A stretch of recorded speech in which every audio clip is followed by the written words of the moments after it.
Good afternoon. I'd like to welcome you all to the 2018 Jack Mullen Lecture, which is sponsored by the Department of Economics at UMBC, but also the Social Sciences Forum. The Mullen Lecture brings prominent economists to UMBC to speak on significant economic policy issues. We've had the Mullen Lecture now for about 20 years, and lets you think that economists are always boring and uninteresting topics. Our first Mullen Lecture was actually on the future of Social Security. Our speaker was Edward Glamlick, and actually somebody chose that occasion to actually burn their Social Security card. So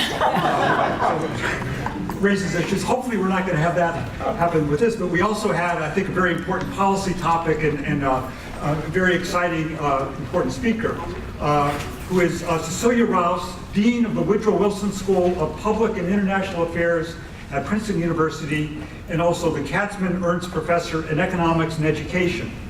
And she's also a Professor of Economics and Public Affairs at Princeton. So she's chosen a policy issue I think it's fair to say is important to all of us here, namely the future of American higher education. And in speaking on this topic, not only does she bring stellar academic credentials, but also very substantial policy and administrative experience on this topic. So on the academic side, Dean Rouse completed both her undergraduate degree and doctorate in economics at Harvard University. She then joined the faculty at Princeton, where her fields of specialty have been labor economics and the economics of education. She has authored numerous important articles in those fields.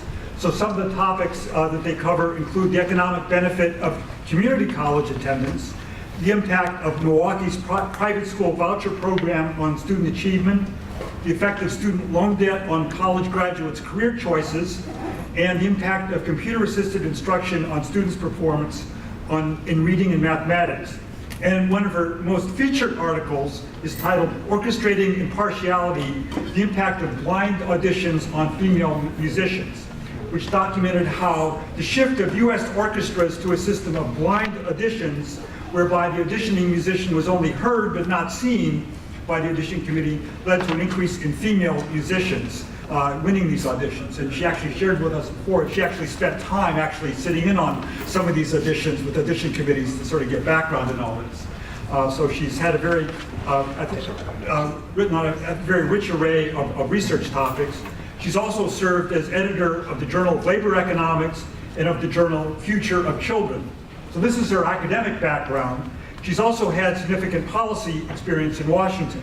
She served on the National Economic Council for the Clinton administration during 1998 to 99, and she was a member of the Council of Economic Advisors for the Obama administration from 2009 to 2011. Since 2013, she has been Dean of the Woodrow Wilson School at Princeton. And I also want to mention, by having her, we're continuing with sort of a mini tradition with the Mullen Lecture. We've had two previous recipients who have won the Carolyn Shaw Bell Award for significant contributions to furthering the status of women in the economics profession. And it turns out that Dean Rouse was recipient of the 2016 Carolyn Shaw Bell Award. So we're glad to continue that tradition with our lecture. So anyway, I'm very pleased to turn the podium over to Dean Rouse.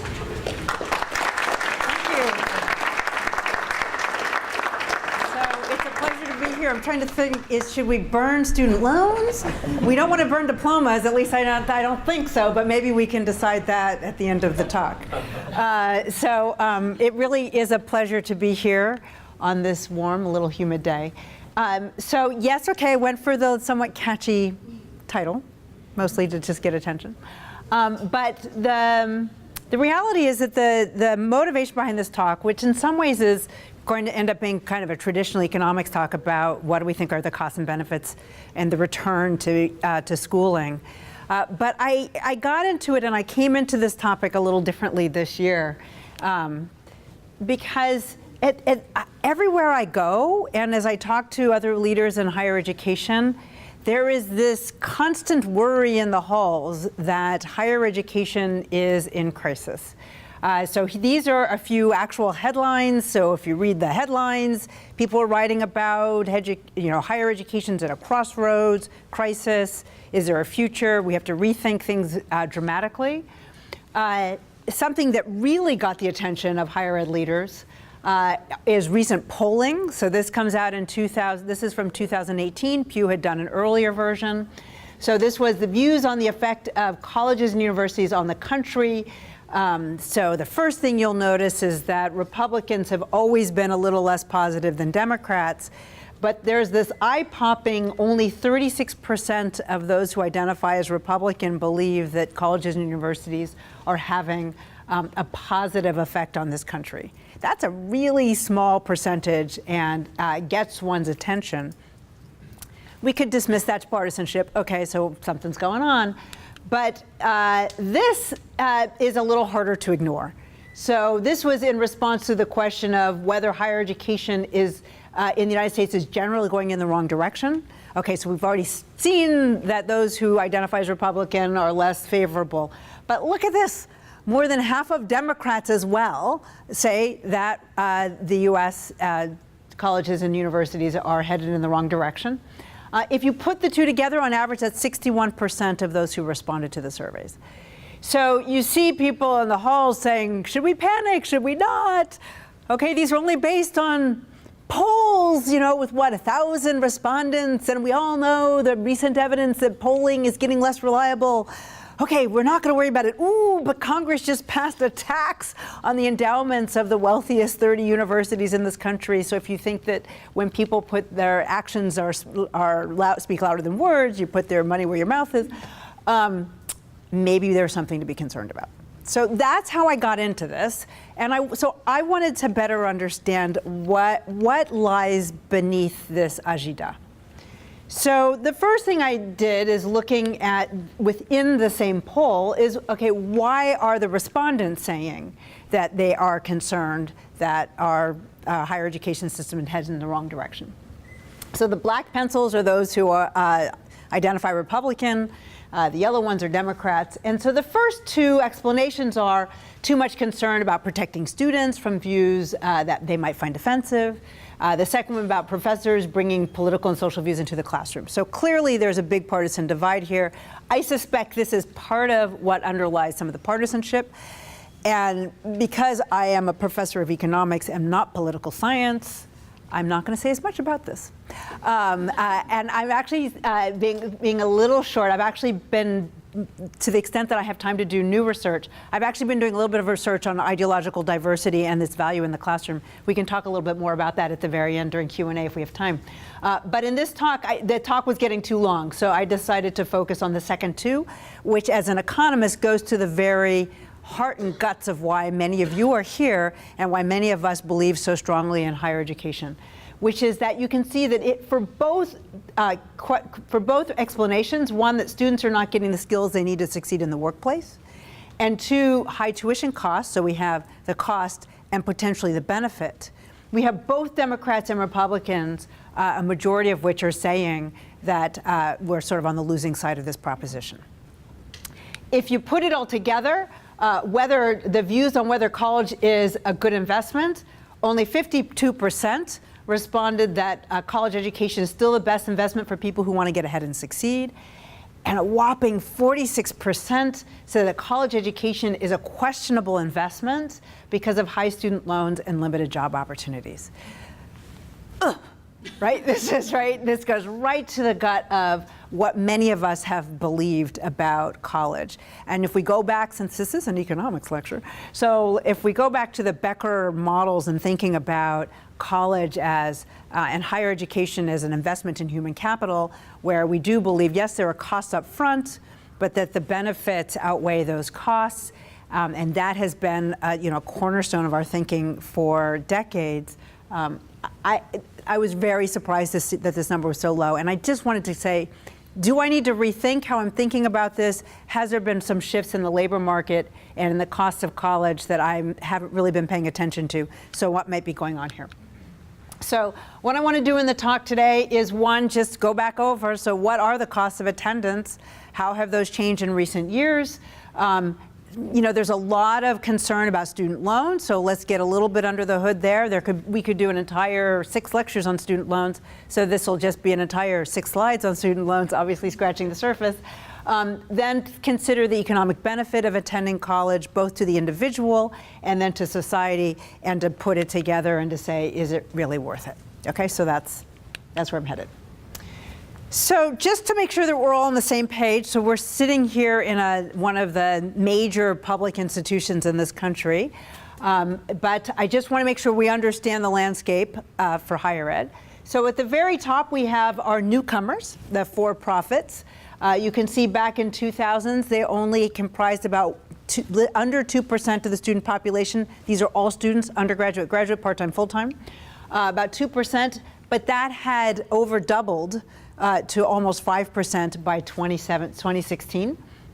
Katzman, Golden, and Jonathan Demme did some work where they actually estimated between about 2000 and 2009 that increased enrollments in for-profit institutions account for about a third of the growth of post-secondary enrollments.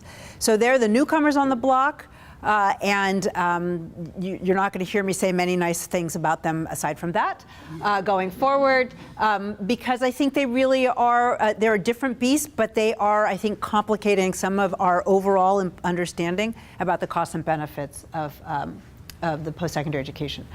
My favorites are community colleges. I'm from California, really almost the home of the community college. Illinois technically is, but we perfected it. So what you can see is that at the turn of the century, 2000s, about 39% of enrollment were in two-year colleges.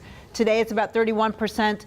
It's a little deceiving. It says public and private. 96% of two-year colleges are public, so they're really community colleges. Another 3% are for-profit, and the remaining are private. So really, the two-year colleges are overwhelmingly community colleges. When we think about them, if we were to have limited this to undergraduate students, obviously they'd be a much bigger proportion of undergraduate enrollment. You can see the growth over the last 16 years or so has been in the four-year public institutions, and that there's been almost no change in the fraction of students, the percentage of students that are in four-year not-for-profits. So that's just so we have a shared understanding of where our students are situated. So let's start with, I'm going to start on the cost side and then move to the benefit side. So when we start with costs, this is a graph that shows published tuition. So if we were buying a car, we would call this the sticker price. So the published tuition and fees over time from 2000 to 2017. The top line is the tuition and fees at not-for-profit four-year institutions.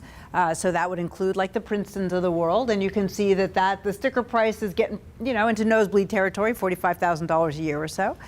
It's pretty expensive.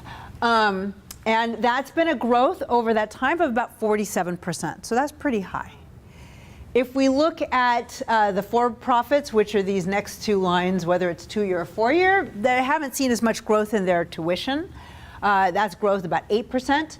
The biggest percentage increase has been in the public sector, though.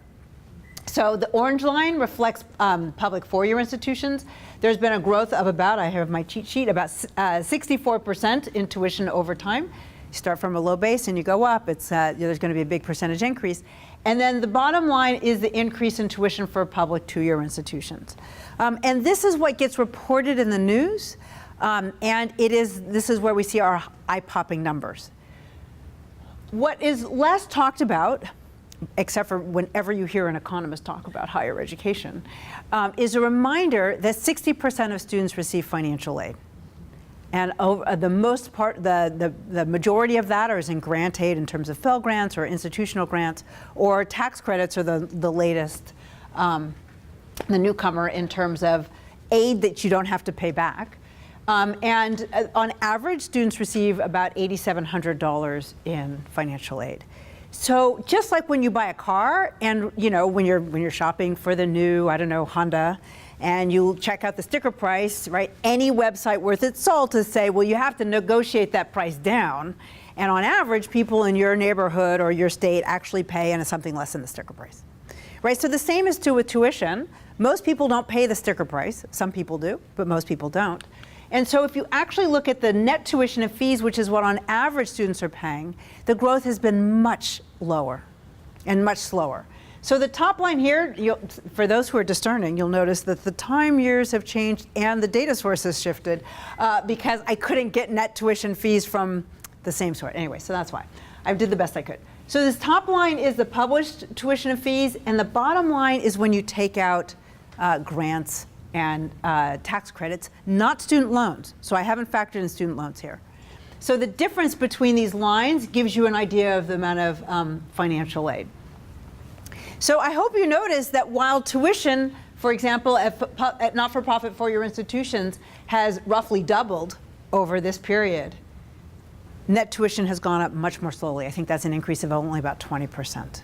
There's still an increase, so I'm not trying to say there hasn't been an increase, but it's much slower than you would believe if you were just relying on the New York Times.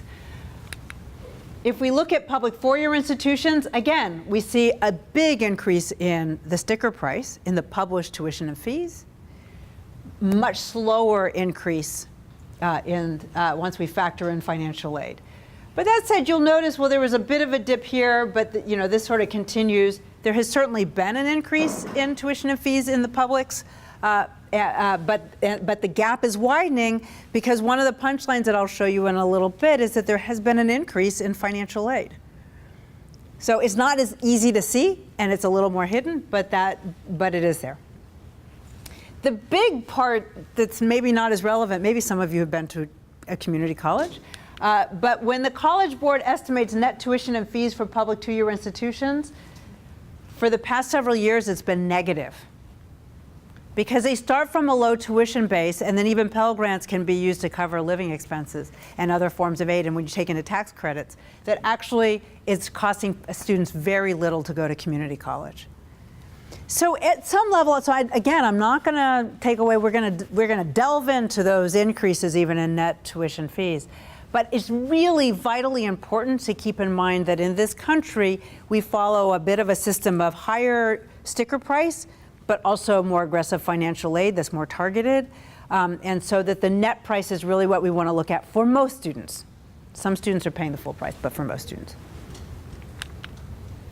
So if we want to then say, okay, well, okay, but we see this schools are paying, tuition has been increasing, and can we understand where that's why?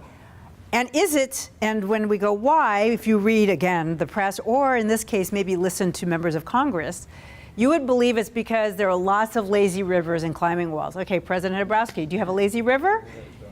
No. You should work on that. Yeah. Right? Climbing wall? Pond right there. Yeah, right, exactly. You work on that.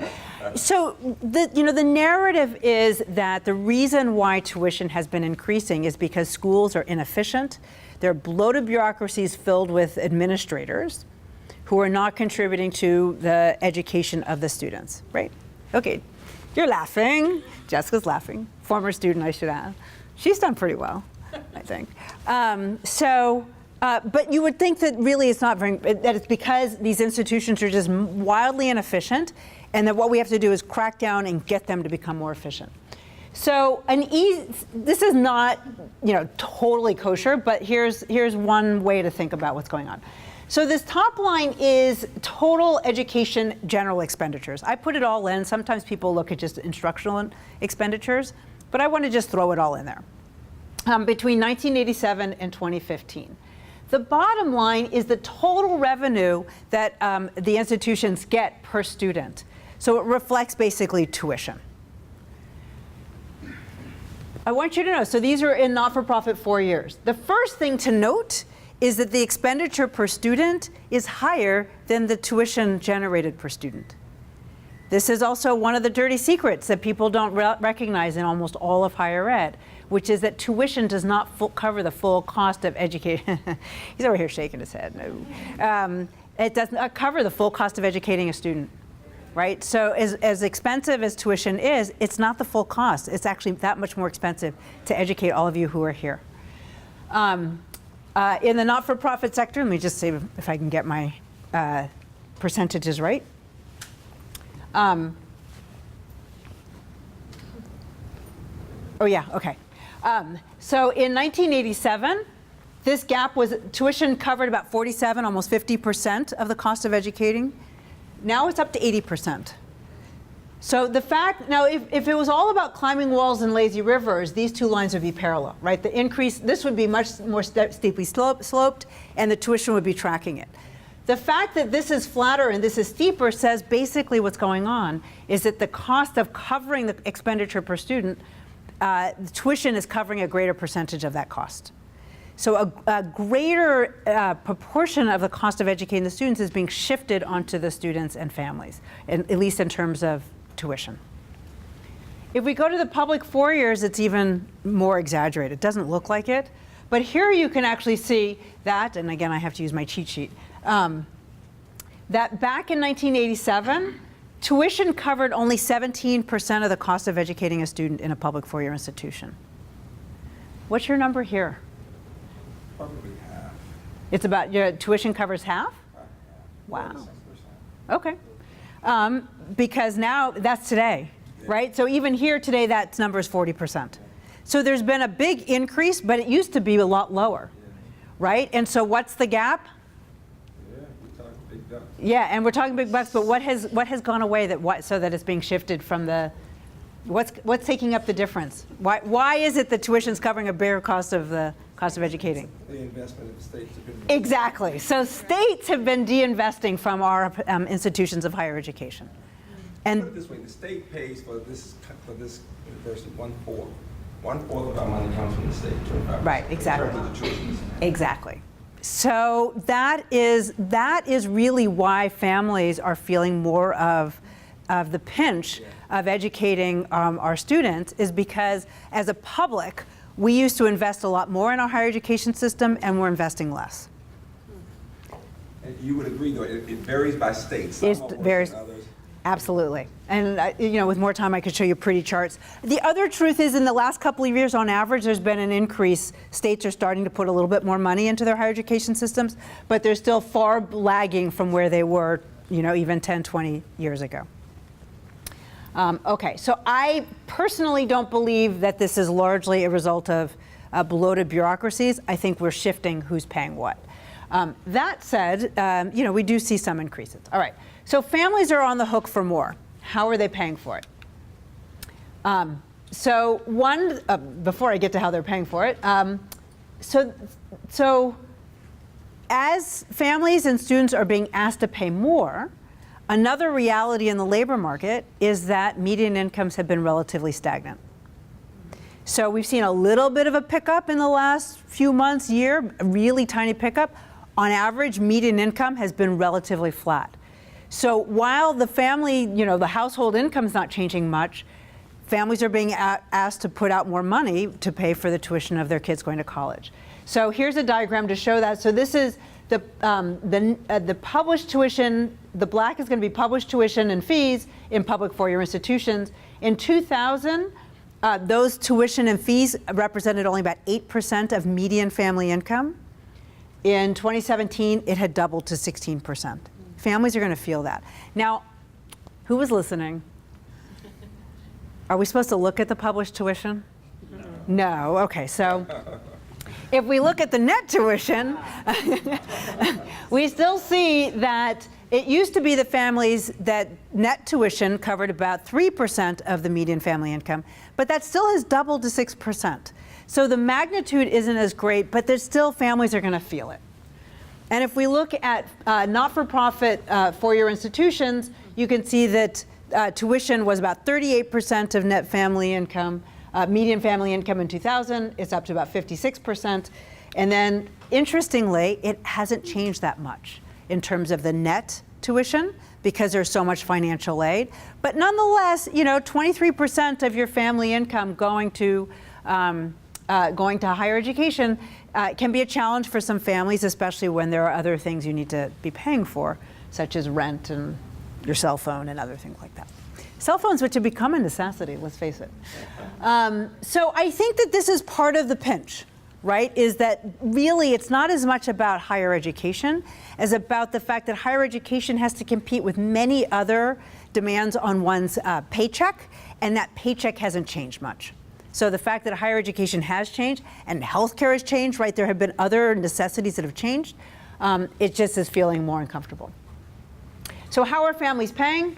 what these lines reflect are the percentage of the, how are families paying for the college education. So it's the percent allocation to parent savings and tuition, savings and income, the percent that's due to financial aid. This is a percent that's student loans, and then some other stuff. So there's student income and savings, relatives are at the very bottom, and then parent borrowing. So the black line shows you, and I always kill myself in these songs.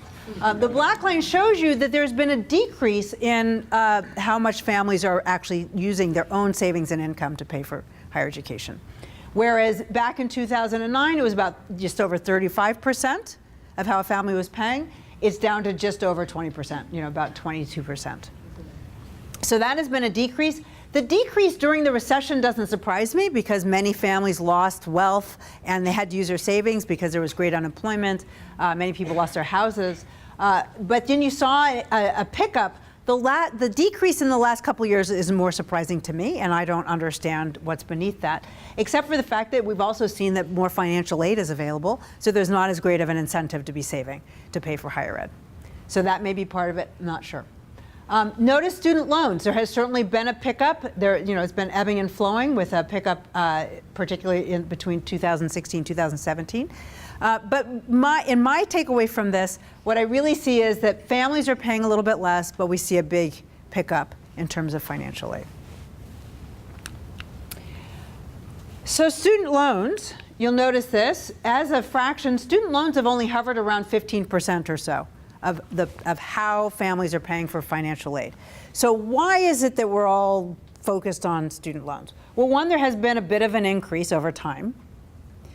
And two, just the magnitude is starting to become eye-popping, right? I think the statistic is that if we look at the total amount of student loan debt that's out there, it's like $1.4 trillion. And if we look at that as a percentage of household debt, it's about 11%, whereas it was only represented about 3% about 20 years ago. So let's talk a little bit about student debt. These two pie charts show you the distribution of borrowers versus debt in 2014. If everybody borrowed in equal amounts across all different levels and all different types of institutions, the pie charts would reflect that first slide I showed you with the distribution of students across the sectors. So the first thing that caught my eye is what fraction of all students are represented in the for-profit sector? 5%. And look at that, they're 25% of the borrowers. So when we think about, in terms of just borrowers, these guys are disproportionate. If we look at graduate school, they represent about 5%. And I'm not going to worry about the rest, actually, for the time being. If we look at the amount of debt, however, you can see that the students at for-profit are not taking out dollar for dollar, so their loans are a little bit smaller. But look at the graduate school debt. It's 10% of the total debt, which tells you that the amount that the graduate students are taking out is quite large. So I want to just ponder that for a minute. Because if you read the newspaper, you think that everybody's got student loan debts that are greater than $50,000, $85,000, these eye-popping numbers. In reality, that is represented by our graduate student debt. So if we look at the share of borrowers who have balances over $50,000, this is of borrowers who have started in repayment. In 2000, it was about 9%. That did double to 18%. But if you look at among those who are undergraduate, it was only 2% in 2000. It's just 6% now. Now that's tripled. I'm not going to say we shouldn't pay attention, but that pales in comparison to the 42% of the borrowers who have balances over $5,000 are in graduate school. If we look at the share of borrowers that have over 100K, that's 9.1% of borrowers. And most of those are in graduate school. Would graduate school include professional schools? Yes. So we're talking medical school, law school, exactly. So the fact that NYU has announced that it is no longer going to be charging tuition, there was a little bit of fine print there, but their tuition is $53,000 a year. That's actually a big deal. Now the other reality is that students who take out graduate student loan debt are actually able to repay it. That's the other part that doesn't go along with the New York Times article. because they make enough in order to be able to repay it. So that's not where the default problem lies. So what's really going on is the default problems are in our students taking out smaller amounts of loans in other sectors. So this is a chart that shows you loan repayment rate 7 years after entering repayment. So by loan repayment, what we mean is that the student has started to pay down at least $1 of the loan principal. So first they have to pay interest, then they get to the principal. So it doesn't seem like a high bar, but it's actually meaningful because that means that they're going to start spending down their debt. Because I didn't put a chart here, but there's an increasing number of people who actually have their loan, what they owe, growing over time because they're not actually starting to pay down the principal. And so this chart just is going to highlight one fact or two facts. One is so this is repayment rate. They've started to repay 7 years after entering. For public institutions and not-for-profits, you see that among those who've completed any degree or credential in either one of those sectors, about 80% have started to repay within 7 years. That's pretty good, compared to only 50% of those in the for-profit sector. And then this chart also highlights the importance of completion. So for those students who don't have any credential or degree after starting, only 60% of those, even in the public institutions and not-for-profit institutions, have started repaying, and only a third of those who are in for-profit institutions. So this is part of the reason why many people, as they start to think about how to tackle our student loan repayment problem, want to focus on completion. Because what happens is students have taken out even small amounts of debt. If they don't complete, they're not earning enough to repay. I think it's actually more than just not earning enough, because I think a lot of students actually are, because they're not taking out that much in loan debt. I think they're not getting the information that they need about different repayment options and what their obligations are. I think student loans, like any other kinds of financial instruments, are very complicated. And I think students don't really know what they're getting into and what their options are. I think there was recent news about many students who are eligible for some of these loan forgiveness programs were not told about that. And so I think that's part of it as well. Nonetheless, I think this is part of the reason why many people are concerned. Okay, so before I turn to the benefits, this is my takeaway on the costs, which is that tuition, the published tuition has indeed been rising rather steeply over the past almost 20 years. Net tuition has been increasing much, much more slowly because we've seen very aggressive increases in financial aid, especially over the last 7 years.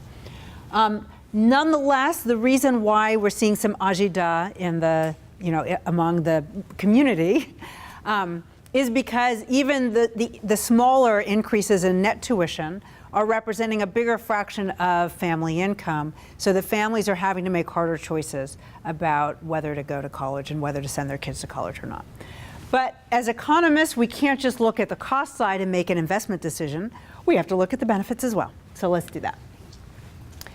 So this is a chart that has been the foundation of not one, but 2 Nobel Prizes in economics. And today is Economics Prize Day, but it was about in the environment today, so whatever. Not nearly as important as education. You know, that little thing that we worry about called climate change, just small. But both Gary Becker and Mike Spence won Nobel Prizes for trying to understand whence this relationship. It is one of the few relationships on which you can get economists to agree. So we celebrate that. The reasons why, I think we're also coming to understand that we actually think there is value added to institutions of learning. Some of it may be ability bias or self-selection, meaning the students who get more schooling probably would have done well whether they went to school or not. But I think many of us, including James Hepman, have come to believe that a lot of it is due to the schooling itself. And what this chart shows you is it's graphing annual income against years of school completed. 11 years would be someone who drops out in their junior year of high school. And you can see it's fairly linear from there on out. So that for almost every year of post-secondary schooling, you're going to see a similar kind of increase in earnings. And roughly speaking, that increase is about 10% per year. Some numbers are a little higher, some are slightly smaller, but on average, it's about 10% per year.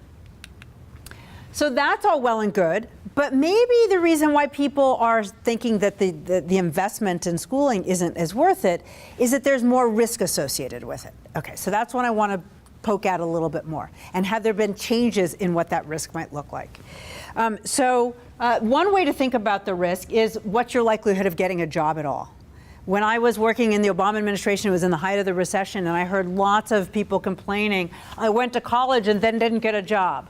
Okay, well, that's always going to be true. Investing in higher education is like any other investment. There's some risk associated. But if you think that was risky, you should try the alternative of not going to school at all. Right? So this chart reflects that. Even during the height of the recession, the proportions were relatively the same. That the unemployment rate for those with a bachelor's degree or higher was roughly half that of those who either had just a high school diploma or had dropped out of high school.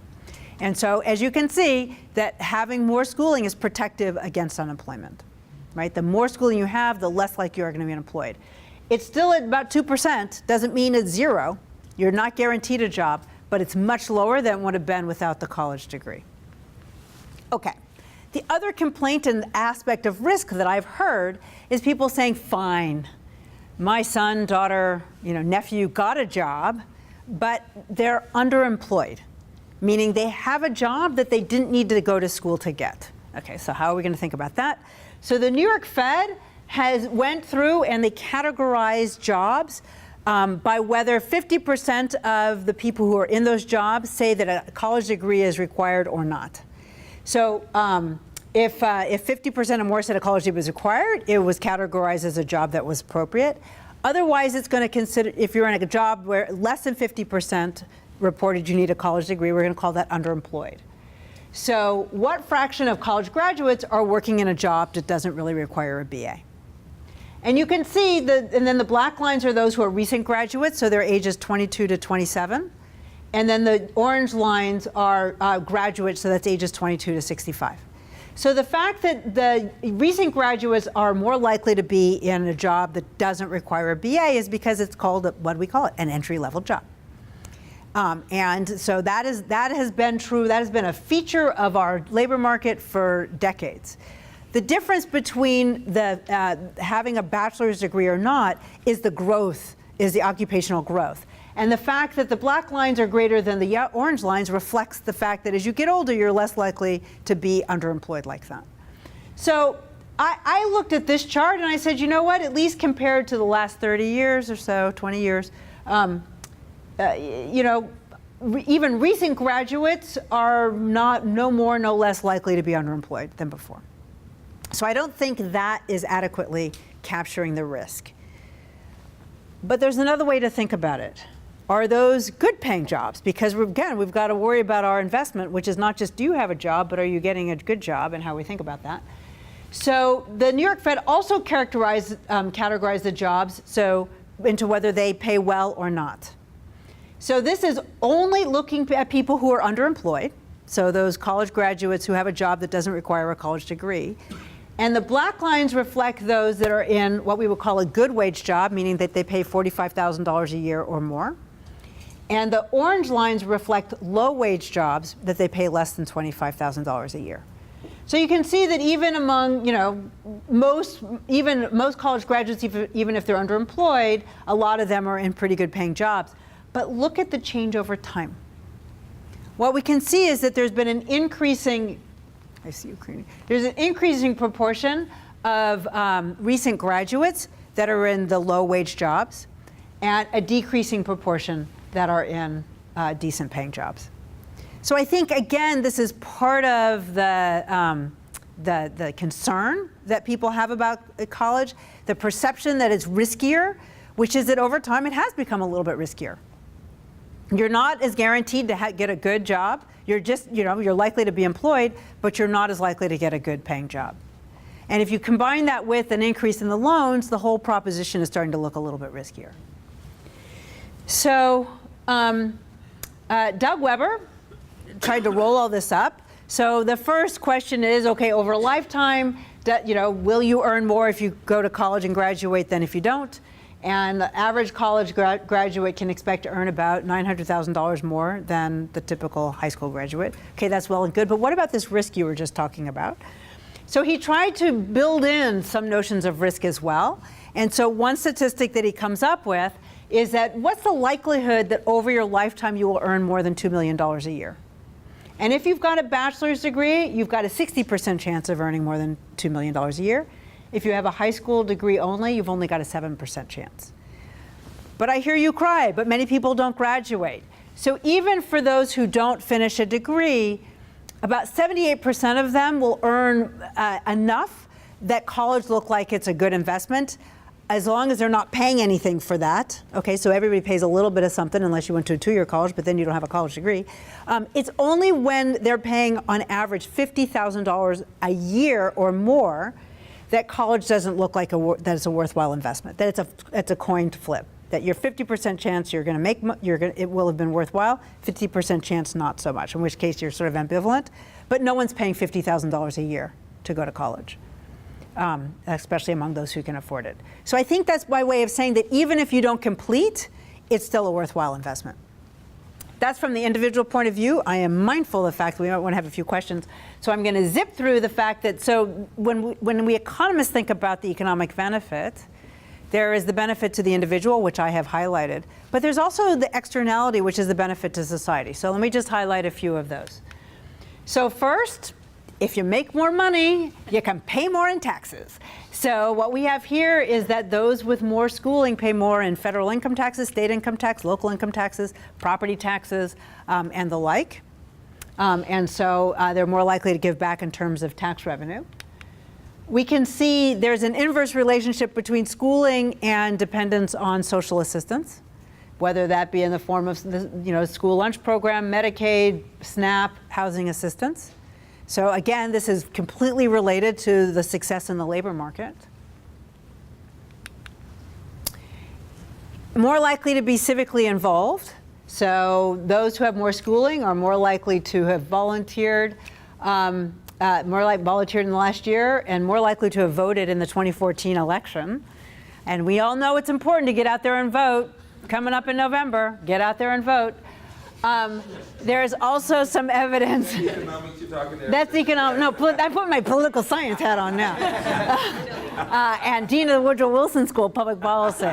Whatever your politics, vote. And then there's some evidence that people with more schooling are also healthier. An unappreciated contribution of our colleges and universities, especially our research universities, is innovation. When we think about the foundations of economic growth, innovation is very much among them. And whether it comes to technology in our smartphones, the invention of the internet, current brain research, cancer drugs, the invention of Google in a variety of areas, the basic science that was done at our colleges and universities. We're just wrapping up Nobel Prize Week, and I think that's just a reminder of all of the great things and the innovation that has come from our institutions. And that is a very important public benefit, which I have not seen anybody try to tally up, but we know that is very, very important. So, to wrap up, this is a wordy final slide. But again, yes, we've seen some of the costs increasing, but even with the Great Recession and in today's economy, even though the risks may have increased slightly, it does still appear that the ROI on higher education is still positive. It's still one of the best investments that a young person can make. That doesn't mean that we don't need to be more vigilant, especially about taking out student loans. Just as one has to think twice about taking out a car loan or a housing mortgage or taking out loans in any other place, a student loan also should only be taken out very intentionally. And so I think that efforts to better understand which institutions are trying to do right by their students and which are not is very important, and it's also very important for students to understand what they're signing on for. But I do believe, in my own humble opinion, that while we need to hold institutions accountable, by reading the press, you would think that the student loan crisis is much bigger than I believe it is. I think it's an important financial aid tool, but it is one that should be used very wisely. But I do believe it's a tool that, because it does help increase access and allow students the opportunity to invest in themselves and human capital. With that, I'm happy to take some questions. Let me ask the first question and first off, I thanking economics for getting her here. I have been inviting her for some time, and she promised that she would come, and she did come.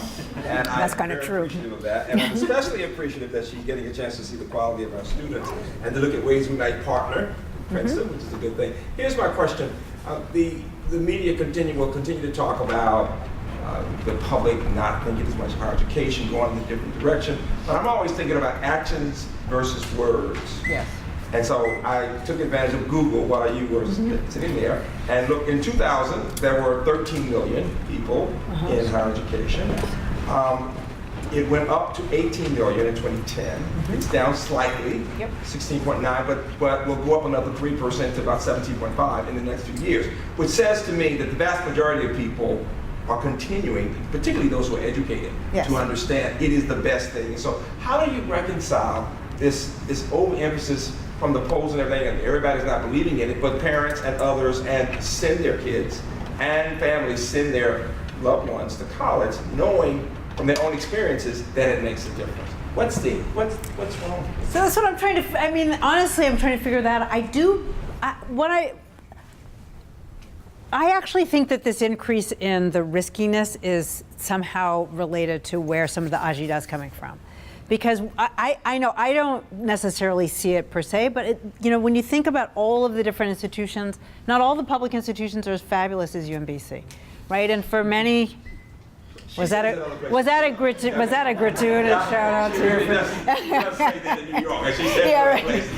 No, but I say that sincerely, and so this is where I also think that the for-profit sector has not helped us. Let me just say, from chairing that Obama Commission, we looked at the data and what you just said, and what's so troubling about the for-profit sector is that they are masterful at advertising on TV and pulling at your heartstrings, and people who are from first-generation college families, low income, minority, believe them, go there, and while the 30% is overall, I mean, the biggest of all, University of Phoenix, has under a 20% graduation rate. Exactly. And big debt, not like community college, right? Exactly. And so it's been a sector that's been hard for us to really understand the economic benefits or returns from, but every study that I see that's starting to look at it finds that there's no return.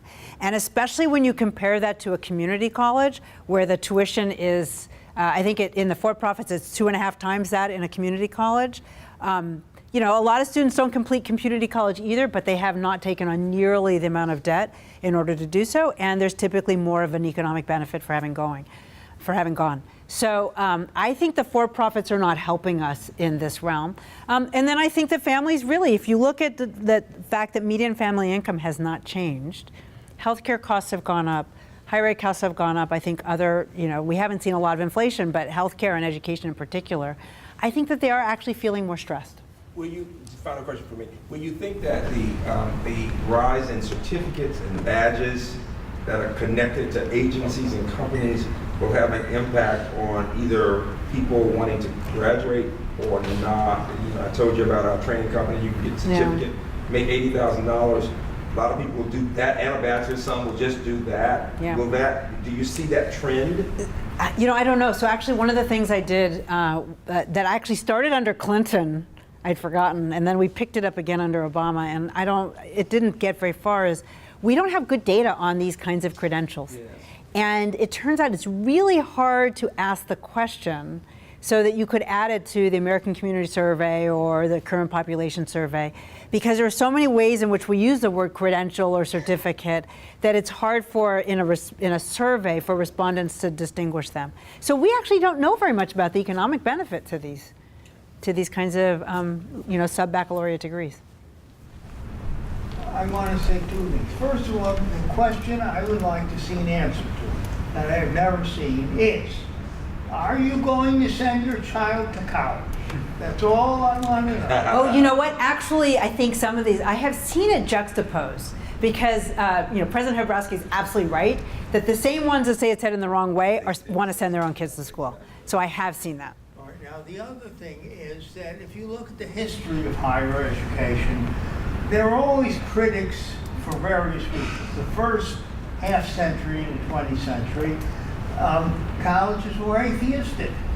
I went to the University of Minnesota after that time, and as a graduate student, and the kids told me that where in Minnesota they lived, outside the big city, everybody thought atheists were teaching at the University of Minnesota. Then around 1960, it was communists, right? During your time, the higher education was filled with communists, and legislators and congressmen complained over and over again that communists were dominating higher education. So I see the criticism changes, but still. Okay, so I do have a bonus slide. So this is the data that has just come out on, now it's Democrats, right? So this is the number of Democratic faculty members for every Republican. So you're right. This is the concern.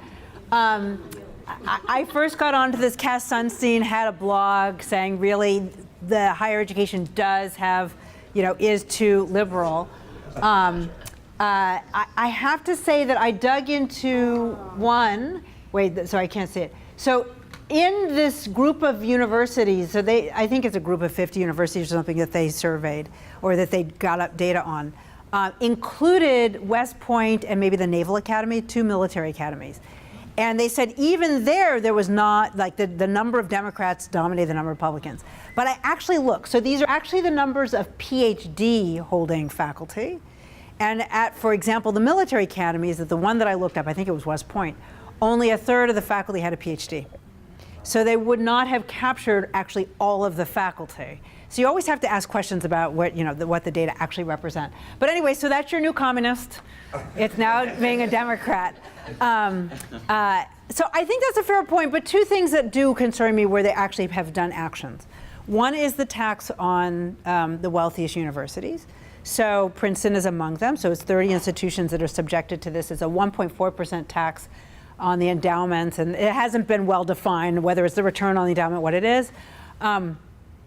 So, quite frankly, from Princeton's perspective, it's not going to cripple it right away. It will slow its growth and new programs, et cetera, because it's trimming some of the growth off of the endowment. But more importantly, it becomes the camel's nose under the tent.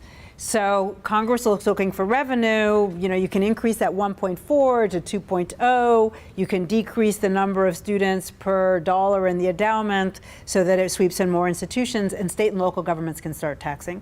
So that will become, at some point, it will become crippling for not-for-profits that have endowments. But 2, the increase in accountability. I am all in favor of accountability, but the way that it's being implemented and the way that it's being spread to all sectors of higher ed, I worry about that. Because what started as this gainful employment rule, which was meant to look at whether students in programs that are occupationally focused are actually getting an economic benefit from having gone, is now there's a big effort to spread it to all liberal arts, all kinds of institutions. And there, I think we don't know what the outcome is for all of these institutions. And furthermore, I don't know that we all think that the economic, what the economic proposition is necessarily within 5 or 10 years, even per se. And so I do worry that part of what is great in our institutions of higher education, some of this innovation doesn't happen right away. Some of it can't be monetized right away. And so if we are going to start to put on these metrics, I worry that we're going to start to narrow the scope of our higher education system. So I do worry that there is some action that is actually coming behind these words these days. So you said that tuition has gone up a lot, but it's mostly been covered by financial aid. So is there a reason that they keep going up so much instead of just stabilizing if they mostly just cancel each other out? So first of all, it's not the same people doing the same things, okay, yeah, right? So the financial aid may be coming from the feds, whereas the tuition revenue is going to go state to the public institution that's more state. And so, a question that I often get is, well, in other countries, the state pays for college, and so students don't have to pay for anything. So that's a version of keep the tuition really low, and everybody has a subsidy. So as an economist, I think that's rather inefficient. Bill Gates's kids don't really need any tuition benefit. Actually, quite frankly, mine don't either. And so why should we do that? It should charge me the full price and then use the difference to subsidize somebody who can't pay quite as much. We can get more people into college that way than if we just kept the price low for everybody. And what you do see in a lot of these other countries is that there's tracking early on. And so if you're, in Germany, if you haven't gotten it together by the time you're like 9, 10, 11, 12, there are ways to second chance, but they're pretty rare. And so I think that's part of the way we're going. So thank you so much for giving this talk. It was really interesting. So my question has to do with sort of how does the investment of education differ between race and ethnicity? Do we find that like certain races bear like greater debt, or do certain races or ethnicities benefit more from higher education? So I've done a little bit of work on looking at whether the return to schooling differs by race. Haven't found it, but by the time we've dealt with self-selection and measurement error, I managed to do this in a small data set where I was looking at siblings. It's kind of small. If we just use if we use just cross-sectional surveys like the current population survey, there's some variation, but not meaningful. There are differences in terms of race, in terms of what kinds of institutions. African Americans are more likely to go to for-profits, for example, because, for example, some of the reasons that President Hrabowski was saying that they've come from more disadvantaged families. They may not have had the great quality schooling, and so they're not ready for a four-year institution in terms of entrance exams or even passing remedial through remedial classes. And the for-profits are willing to take them, and so they're taking on more debt. So it doesn't cut evenly in terms of those kinds of burdens. But the poorer your family, the more eligible for Pell Grants and other forms of aid as well. But I do think, for blacks, I think we're more likely to have loan debt and to be in the for-profits, which is not such a great thing. Thank you. Yeah, my question might be a little wonkish. What I observe here is discriminate pricing between the actual tuition, right? Sort of like the after-tax income, the after financial aid, tuition expense, and the overall distribution of income in the United States, which the variability, the overall variance of that income has increased dramatically. So discriminate pricing sort of captures that increase. Has anybody looked at that? I haven't seen it explicitly in that terms. I mean, I think many people have described it in the way that I did, which is we're following this high tuition, high financial aid model. But I don't know that I've seen anybody literally tie in the tuition increases and increase in financial aid to increasing income inequality. There you go. New research project. Hi. My question goes back to one of the slides. I think that 23% of the, family income going towards higher education. I guess the first part is where do you see that, moving forward, forecasted in the next 10 years? Or is that's definitely not ideal, I'm guessing. What's not ideal? The 23% of. Do you think it should be more or less? I think it should be, increased, right? I think these data only go back to, I think, about 2009. I think if we go back further, families used to pay a greater percentage. Okay. So is that a good or bad thing? I was having a long conversation with my good friend who feels she's being penalized for having saved for her son's college because now he's not eligible for financial aid. I think it really depends on whether you believe that there's a private return versus the public return. So my question is essentially, so a lot of people talk about there's a bunch of job opportunity and there's all this job growth, and a lot of students look at that data and they may pick majors or their future careers based solely off that data. And then suddenly, as soon as they achieve that, there's an abundance of data on underqualification for a job. But then you have situations where students may find themselves overqualified for a job, and pretty much, of course it varies from locality to locality, but is there a study on, overqualifications based on that? Okay, so I think that's what I showed you, right? The percentage of recent graduates that were in jobs that didn't actually require a bachelor's degree. Or are you referring to you don't get the job because you're overqualified? Yeah, you're pretty much overqualified. Yeah, no, the unemployment rate for those with a bachelor's degree is 2.2%. They got a job, right? So they're not being turned away because they're overqualified. But there is a fraction that is in jobs where they may not have needed the bachelor's degree, but they got the job. And then there's a problem that some of them are not being paid well in those jobs. But they got the job. Right? See that? Yeah, come on, people, like, they got the job. Oh wait, you've already asked a question. So this is maybe related to the full pay question. Do you have data on the impact of the college savings accounts and how that contributes to this overall mix? Was that the line that was the personal savings? Yeah, I think that would count as personal savings. And so, do you know of the people who are paying the full tuition price? How many of those used college savings? Yeah, I don't. That's a good question. I don't. Yeah. If you start saving from the beginning, then potentially There is a subsidy. half of the total amount in the account could have come from Yep, a tax subsidy. Yep, tax-free yep, savings. Yep. So even those who feel like they're getting nothing, Yes. actually are getting. They actually got something. Yeah. Very good point. I have not seen data on that. Okay. Okay, one last question. You mentioned that 5% of the debtors were graduate students, or those in grad school, Yes. and that was 10% of the total debt. Yes. That was correct. Is that debt just accrued in graduate school, or Yes. because that debt is independent to graduate school? Is there any data or anything you found to support the difference between graduate school continuing at the same university as the undergraduate, or going out of state? Is there any disparity? Someone is looking to go to grad school out of state. I'm worried about that out of state tuition price relative to in-state. For graduate school. What kind of graduate school? Economics, A little close to home. PhD? master's, PhD, or master's or PhD. It depends, exactly. There's a huge difference because typically, if you go into a PhD program, you're going to have your way paid for. Okay. If you go into a master's program, often those are revenue generators, Right. right? So that actually makes a difference in terms of how we think about it. So go for the PhD. Okay, thank you very much.